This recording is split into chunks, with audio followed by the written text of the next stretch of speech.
If you're enjoying this podcast from us here at Which, then why not become a Which member? Right now, we've got a special offer, especially for podcast listeners, meaning you can choose any of our 3 membership tiers for 50% off the usual price. Starting at just £39.50 for a full year, you can get Which magazine delivered direct to your door. For the same price, you could also choose a digital Which subscription, giving you access to all of our product reviews, the Which app, and the digital edition of Which magazine. What's more, you'll also be able to use the Ask Which service for personalised one-to-one buying advice. Or why not get a full access Which subscription for just £49.50 for a full year? Don't forget, that's 50% off the usual price.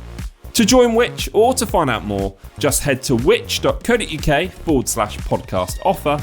That's which.co.uk/podcast offer, or click the link in the description for today's podcast for 50% off a Which annual subscription.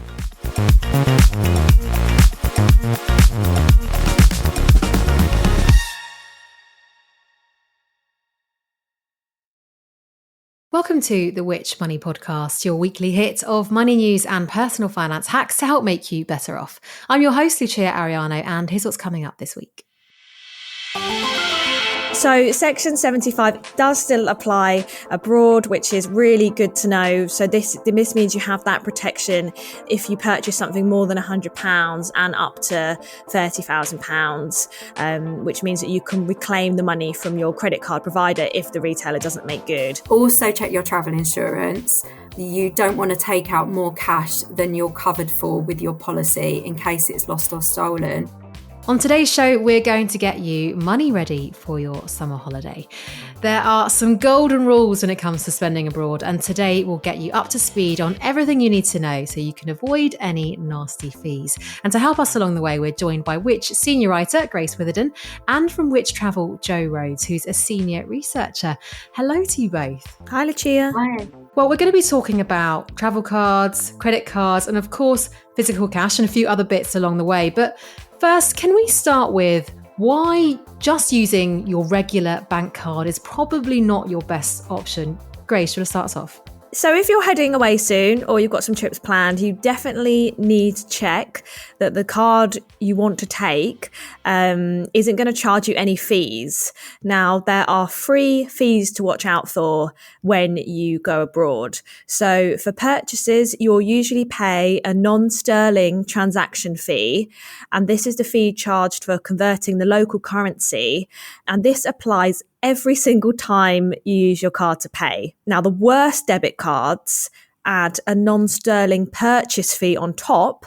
This is often a fixed value, for example, £1.50, but it can also be a percentage of what you spend. And then if you're planning on withdrawing cash from a foreign ATM, you'll also incur a non-sterling transaction fee for the conversion, as well as a non-sterling cash fee. So those are the main charges to watch out for. It might be that your card is fine, but it's definitely worth checking those terms and conditions before you go. There's quite a lot there, isn't it? It's quite confusing. There's quite a few things that you could be charged for. But do you have an example maybe of what this could look like if you buy something or take some cash out? Yeah, so one of the worst offenders actually, so a standard TSB card, debit card, incurs fees of 2.99% plus £1 per transaction and a 1.5% for cash withdrawals.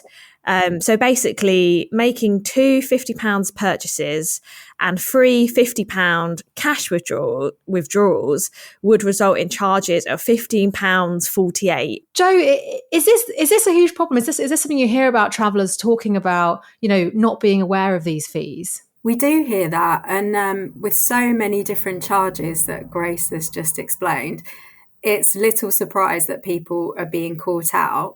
Some people might think they've seen that their cards are free for spending abroad, but they don't realise that it will charge them for withdrawing cash from an ATM. And then perhaps they're none the wiser until they get home and check their bank statement. And then there's charges from the banks themselves, depending on which country you're in. I often do this, hop around different ATMs in Spain, trying to avoid that charge. And it can be as much as €12 per transaction. So yeah, it's well worth sort of doing a bit of research. And I've done that too, literally where you're walking from ATM to ATM trying to find one that doesn't have that charge. And we've singled out some pretty bad examples of debit cards, but there are some that are designed to be used abroad with no fees. So shall we start with those when we're talking about cards now? Which are these? So yeah, in terms of debit cards, there is quite a few if you look around. So some of the top ones that we recommend at Which come from Starling and First Direct, because they are both Which recommended providers. Starling's never charged. It's a really good challenger bank, but the accounts must be operated via mobile banking app. It has no branches, so it's not, that it might not be for everyone, that type of account. The same with First Direct, actually. They don't have any branches either. And they actually did previously charge for foreign transaction fees up until last summer. They only got rid of it last summer. So it might be that you actually already have one of these cards and you've not been aware of the changes in a year. So they basically scrapped that last year. So that's great. They can still be used. We also recommend Monzo, again, like a really popular challenger bank. Again, no branches if that's something that you care about. And Chase as well, actually. Chase by JP Morgan has no fees. So that's also another challenger one. But I know I've mentioned some challenger brands here. There are also some normal, some more of the big four that won't offer fees, but you might need to be paying for like the premium version of the account. So for example, like Lloyds. So from July, actually, they've made it free, but only if you have its silver and platinum accounts, which are the premium ones. But if you're interested in the perks, that might also be worth it. So yeah, luckily we actually do have a big table on our website of all the debit cards that don't charge, and you can also see the cash limits. So some, for example, have a limit. You're allowed to withdraw with ATMs. You're allowed to updraw, say like under £200 in Europe. But if you go over, then you'll be charged a fee. So those things are also worth looking out for. And we'll get a link to that in the description of today's show. And there are also lots of credit cards. If you prefer to use a credit card than a debit card, we've talked about some of these quite recently on the show, actually, haven't we, Grace? But which ones do we recommend for spending abroad? Yeah, so we have free Best Buy credit cards that we recommend. So these are ones that have gone through like higher checks by us, because we checked their customer score in our annual survey. So we think they offer really good customer service as well as you can spend fee-free overseas. So the top three that we recommend at Which are the Halifax Clarity credit card. This always comes up top, also has quite a low, below average APR, representative APR. We also recommend the Barclaycard Rewards Visa. And one perk of that is that you also can earn some cash back on that card, as we discussed a few weeks ago on the podcast. And BIP credit card, you might not have heard of that one. It's a bit less popular, but it's also a really, really good pick for spending abroad. We also have, again, a wider table with other cards which are good to use, but these are Best Buys by Which. Is there one card that you would say, if you were speaking to your friend over dinner, asking you, what card should I get? Is there one card that stands out for you as being particularly good? I definitely think either the Halifax or the Barclaycard are really good, because they both, as I said, like they both have the below average representative APR, which means you're obviously that's the interest incurred.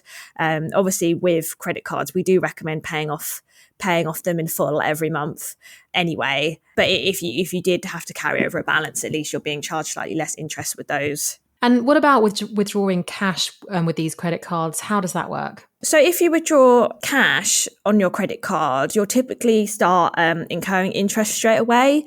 So it's not at the end of your statement, it's straight away. And that means that even if you do pay off your statement in full at the end of each month, you might still have actually been charged interest.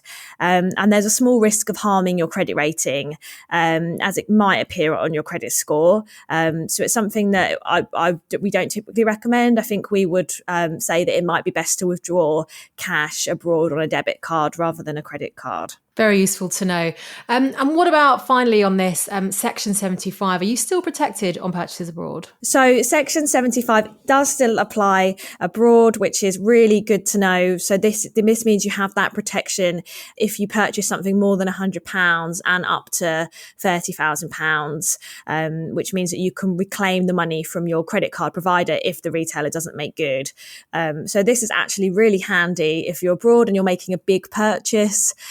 Just to have that extra protection, I think it can definitely give you peace of mind. Another good reason to have sort of a credit card, if you're abroad, if you're thinking, oh, I don't need a credit card, like I've just got my debit card. Sometimes with car hire firms, it's actually best to have a travel credit card for that, because if you do have to put a deposit down, at least that's sort of easy to do on a credit card, and you don't really notice the money missing, it's sort of returned before your statement. So sometimes with those situations, it is more handy to have a credit card. Saving for retirement can feel daunting. The same goes for managing your money once you've stopped working. That's why we've created an 8-week newsletter series breaking down what you need to consider, both pre and post-retirement, into bite-sized chunks. If you sign up to our free retirement newsletters, for 8 weeks we'll send you an email full of expert guidance to help you take control of your retirement planning and give you the confidence to make smart decisions. We'll help you get to grips with your pension, teach you how to boost your income, and explain more about care options. It doesn't matter when you sign up either. Your 8 weeks of advice will start whenever you sign up. So what are you waiting for? Head to which.co.uk/retirement newsletters, all one word, to get up to speed on everything you need to know for retirement.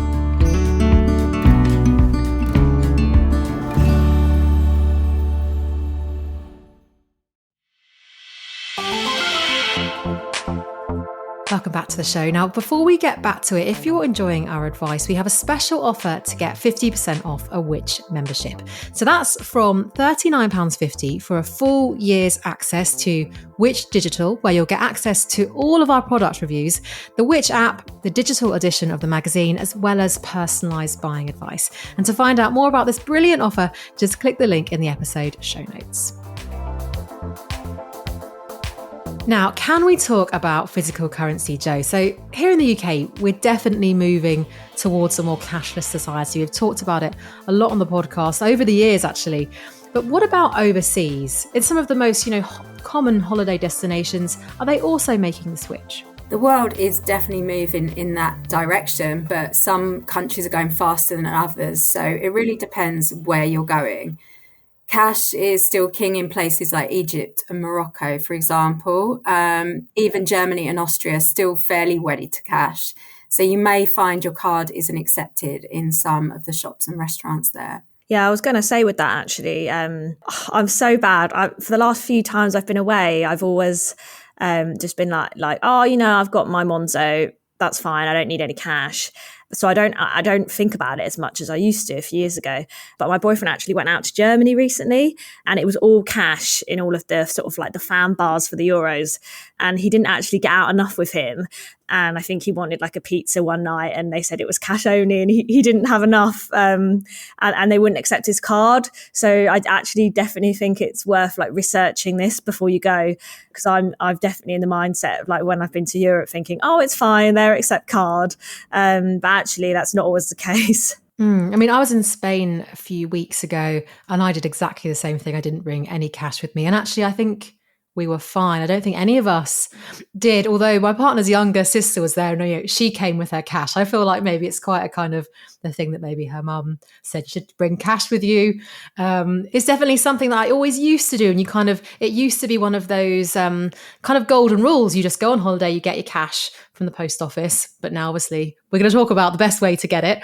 So if you're going somewhere a little more niche, or, even just off the beaten track, is it wise then to have at least some cash in your wallet now? Definitely. I think wherever you go, it's a good idea to have some local currency with you. It may be that you need it for buses or taxis. It's also handy for tipping as well.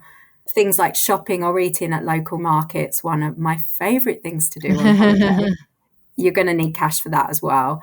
And while the big international hotels and big restaurants will always take plastic, having a bit of change in your pocket can get you out of trouble if you need it, and unlock some more authentic travel experiences as well. Absolutely. That's really true, actually. And I completely see that when you're buying from a market, you don't really want to have to ask if they'll take your credit card or, and it does make it much easier and kind of quicker. You don't have to worry about it.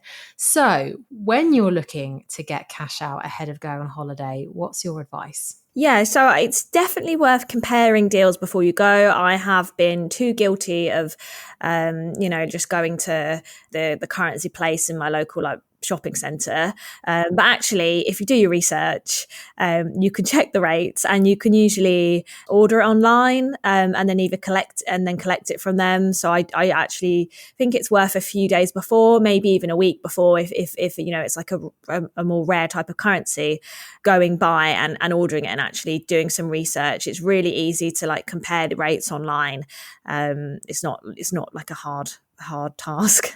Yeah, and on top of that as well, it's worth paying for your currency with cash or a debit card to avoid any extra credit card fees. Also, check your travel insurance. You don't want to take out more cash than you're covered for with your policy in case it's lost or stolen. And then bear in mind as well, if you're keeping some money at the hotel, always try to lock it away in the safe. And when you're on the move, consider carrying it in a money belt for some extra protection as well. And Jo, can we just talk about exchanging at the airport? It's always been a big no-no. Is it still something that we'd never recommend? That's right. Yeah, if you've left it that late, you're pretty much out of options. Airports know that. They rarely offer the most competitive rates. They've got a captive audience of holiday makers right there. So they have little incentive to. The last time we checked, we found that you could end up with €115 less when changing up £500 at the terminal compared with buying that currency on the high street before you get there. So yeah, the differences can be really quite stark. Yeah, I feel like if you're at the airport as well, there's enough to stress about queuing up for currency. I always see queues there and I'm just like, oh, I don't want to be dealing with this right now, as well as heading to my gate and stuff. So I even just think for organizational purposes, it's best to get that before. So if you are already abroad and you need some cash, I suppose you might go to an ATM, then you might be charged a currency conversion fee. I mean, what's your advice here? It's best to always turn this down and choose to pay in the local currency instead. If you opt to convert, the ATM basically sets its own exchange rate, which is often a lot worse than the one offered by your own bank or card provider. And they do tend to, sometimes they'll ask you several times. So just keep saying no, basically. Yeah, definitely if you're at an ATM, and also if you're paying for food in a restaurant, you get the card terminal, sometimes it comes up, do you wish to pay in the local currency? And sometimes it can be a bit confusing, and I think I've got flustered before and just pick no, even though that's what I want to do. So I don't know, I always feel there's things like that to try and catch you out, but basically you always need to pay in that local currency. And there are a couple of things I'd like to mention before we wrap up, and one of them is prepaid cards. So we've already talked about debit and credit cards, but what are the benefits of a prepaid card? So prepaid cards, I like to think of them as something that were probably used more. But I used to use them when I was a teenager, because I would put my money on my post office money card, and that would be it for my holiday. Because I think back then there were perhaps less debit cards which offered fee-free spending abroad. So I think it was a bit more of the thing to do, to have card as well as cash. So basically, a prepaid card is you'll put some money on that card, but you're locking that exchange rate before you go. You can usually put multiple currencies on one card. So they're good for that purpose. And some people like them because they help you budget better, because you could put your allocated budget. You could put €200 on this card. That's all you're spending. There's nothing else on that card. And, I guess with a debit card, it's similar, but there's always a risk that you could go into your overdraft or something.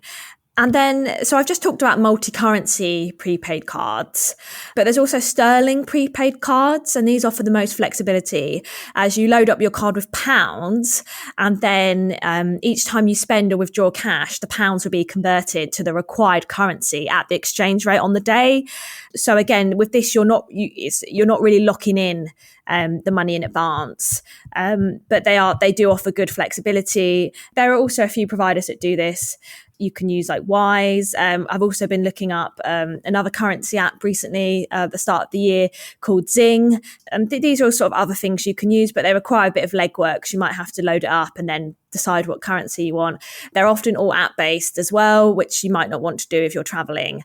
You know, if you've not got data or like a good Wi-Fi connection, like you might not want to be doing that. But they do offer some flexibility. So prepaid cards, worth considering, but possibly a thing of the past. It feels like they might be. And from one of those to another, maybe. Finally, I just want to talk about traveller's checks. Honestly, that's not a phrase I've used recently. I mean, I haven't spoken about traveller's checks for years. And I don't even know if we've spoken about it on the podcast when we've talked about travel money in recent shows. Personally, I've never used them. For anyone not familiar, what are they, Jo? Are they still something still useful today? Well, sadly, I am old enough to remember them. It takes me back to backpacking in my youth when I used them back then.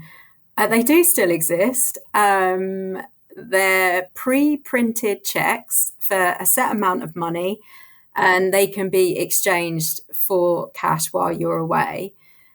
They're obviously safer to carry around than cash. They come with a serial number, so if you note that down for every check, they can actually be replaced if they happen to be lost or stolen while you're away. So that's a good thing. The cons are, it's a little bit outdated, and that can mean it's a little bit of a hassle to find somewhere that will actually exchange them, at least, and even less places that will actually accept them as a form of payment. And it can be costly as well. So when you try to exchange them, you may find you're hit with not only a foreign exchange rate, but a commission for these transactions as well. So interesting, isn't it? Are they actually being used by anyone these days? I guess some people might like that security, as I say, that sort of safety of knowing they're not carrying a bundle of cash around. Probably people that used them back in the day maybe still like the idea, but I think they're really going the way of the dinosaurs. Yeah, it does feel like that, doesn't it? Well, and we've mentioned so many alternatives, which are, as you just said, Grace, so quick to set up. So all the debit cards, the credit cards we've mentioned today, maybe even a prepaid card, does sound like it could be the better option. Well, thank you both so much for joining us today. It's been super interesting and so useful. Thank you so much for coming on the show. Thank you. Thanks. Do you want to reduce your energy bills? Or maybe you want to use greener energy? Go solar and get a discount. Right now, Which members can get a 7.5% discount on solar panels and their installation if you use Heatable, a Which trusted trader approved service. You can also include a storage battery and EV charger, handy if you're looking at making the switch to an electric car. To make use of this exclusive offer, simply head to which.co.uk/solar-offer. That's which.co.uk/solar-offer before the 30th of September 2025. And if you're not already a Which member, you can grab a year's membership for 50% off the usual price. To do that, go to which.co.uk/podcast offer to get involved. Start your solar journey today. Go solar and get a discount with Which.